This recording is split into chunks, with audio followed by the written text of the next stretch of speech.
हे मी काय बनवलं आहे ना ते सांगतेच, पण त्याच्या आधी माझं रुटीन तुमच्यासोबत शेअर करते. जेव्हा कामं करायचा खूप जास्त कंटाळा येतो ना, त्यावेळेस माझं एकच ठरलेलं असतं, ते म्हणजे टी व्हीवरती मस्त सॉन्ग लावायचे आणि मग ते गुणगुणत कामं करायचं. त्याच्याने ना कामं कधी आवरून जातात ना हेच समजत नाही. हे आज सांगून गेले होते मला, की जो मनी प्लांट आहे ना त्याला पाणी घाल म्हणून, कारण हे झाड आहे त्यांचं आणि तेच त्याची व्यवस्थित केअर करतात.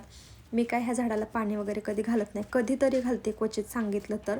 झाडाला पाणी टाकायला वर चढले तेव्हा समजलं की झाडावरती भरपूर सारी धूळ बसली आहे, पण म्हटलं मला काय करायचं आहे, त्यांचं आहे झाड, ते बघून घेतील, त्यांना जेव्हा वेळ भेटेल तेव्हा ते क्लीन करतील म्हणून झाडांना पाणी घालून घेतलं. घरातली सगळी कामं आवरून झाली आणि त्याच्यानंतर मग मी तूप काढायला घेतलं. असं तर संध्याकाळी तूप काढायला घेतलं होतं, संध्याकाळच्या जेवणाचा विचार करायला पाहिजे होता, तर मी सकाळच्या नाश्त्यासाठीचा विचार करत होते, कारण उद्या जायचं आहे आम्हाला बाहेर.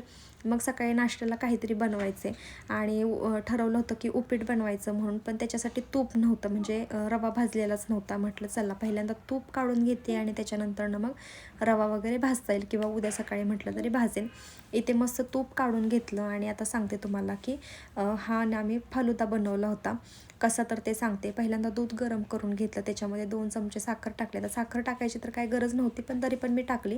आणि हा इन्स्टंटवाला फालुद्याचं पॅकेट आणलेलं आहे ते त्याच्यामध्ये टाकलं. हे एक पॅकेट 6 लोकांसाठी पुरतं.